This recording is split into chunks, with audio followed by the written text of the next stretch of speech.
Well, President Biden last night calling for a pause in the fighting between Israel and Hamas after he was confronted by a heckler advocating for a ceasefire. This comes as Hamas vows to repeat the terror attacks on Israel until the country is destroyed. Former National Security Advisor to President George W. Bush, Stephen Hadley, joins us now. You keep your finger on the pulse of all of this that's happening. Let me start off with the Wall Street Journal editorial board with this headline: How Hamas Defines Ceasefire. Hamas promises more massacres in Arabic while asking for a humanitarian reprieve in English. It knows from experience that some Westerners are gullible enough to fall for it.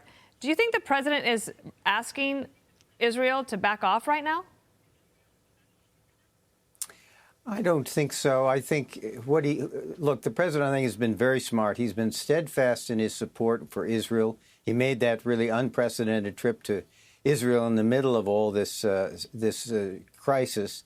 I think that has given him some standing to counsel with the Israelis about how to conduct their operation in Gaza so that it will be both most effective but minimize civilian casualties. There is concern about those innocent Palestinians who are under the thumb of this crisis, who probably don't want Hamas.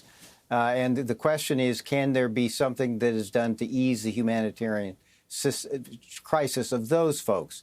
And the Israelis have talked about that. They're increased the number of humanitarian trucks that are able to go in with supplies to Gaza. And I think this notion of a pause is just a device to try to facilitate that. But the risk, of course, is, as you're in the run-up to the show suggested, it gives Hamas some time to regroup. So there are trade-offs here between getting the job that the Israelis think they need to get done, but showing due consideration for those truly innocent Palestinians who are caught in the middle of this. We are also watching this story that there are apparently 400 Americans who are in Gaza who are trying to get out. And apparently Hamas is going to let them go today. I'm curious about a couple of things. One, do you think that will happen? And two, do we not have more leverage, such with Qatar, for example, to say, no, the Americans will be leaving today? Why does Hamas get to call the shots here?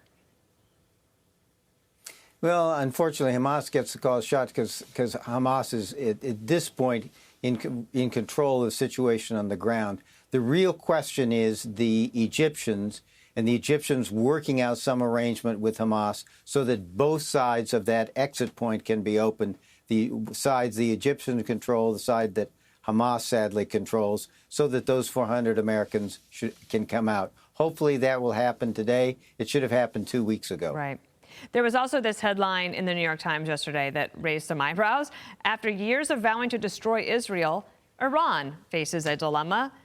Going on to say, with Israel bent on crushing Iran's ally, Hamas, Tehran must decide whether it and the proxy militias it arms and trains will live up to its fiery rhetoric. If you think about that in terms of Iran, as well as whatever might happen after the Israelis finish their mission in Gaza, how does that strike you? What kind of dilemma is Iran in?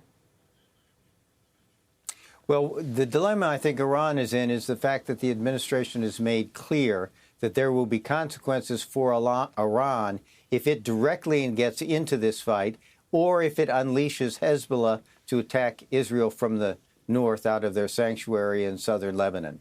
That was the right thing to do by the administration. Hopefully it will give Iran pause so that this conflict does not spread and become a multi-front war for Israel, and Israel then is given the time to deal with the problem of Hamas in Gaza. How much time, what do you think Israel needs to do to be thinking about, as they're calling it, sort of the day after? Well, I think that's the question. How much damage can Israel do to Hamas? If it really can break its hold on Gaza, what kind of structure comes into place in order to replace the Hamas administration of Gaza? I don't think the Palestinian Authority have what it takes. I don't think the Arab countries are going to come in. I don't think Israel wants to reoccupy Gaza. So I think one of the things that Americans and Israelis are beginning to think about is the day after. And I think that'll be driven a lot by how this ends, how the operation in Gaza winds down, what the situation is like at that point, and what conclusions the people of Israel draw from this. Is it that really they're done with the Palestinians and the support for annexation on the West Bank goes up? Or do people conclude that you can't have peace with the Arab world without doing something for the Palestinians? And so the issue of two-state solutions comes back on the agenda. So it'll be interesting to see what the people of Israel conclude after this terrible experience that they're going through now. Steve Hadley, thank you for coming on the show today. We'll stay in touch with you. I'm Steve Ducey. I'm Brian Kilmeade. And I'm Ainsley Earhart. And click here to subscribe to the Fox News YouTube page to catch our hottest interviews and most compelling analysis.